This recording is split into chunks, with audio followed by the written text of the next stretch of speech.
Magandang araw sa inyong lahat at welcome sa aking channel.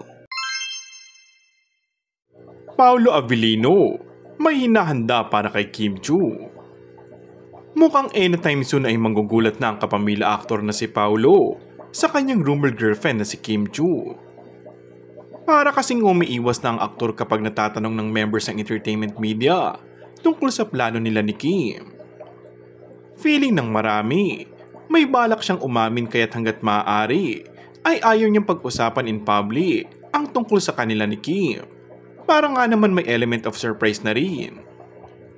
Ngunit may chikang baka sa susunod na linggo ay maaaring sorpresa na ito.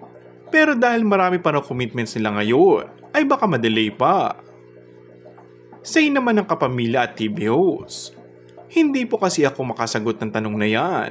Magdedepende po talaga yan. Say nga nito, darating naman po talaga yan in God's perfect time. Basta umano masaya ang puso nila ngayon. So yung definite date, kung kailan yung plano, mahirap sagutin yan.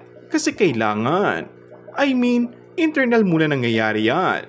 But definitely you guys will know naman. Hindi naman para itago. Aniya. And that's all for our today's video. Kung bago ka lang sa aking channel ay mag-subscribe at pindutin na rin ang notification bell. Maraming salamat!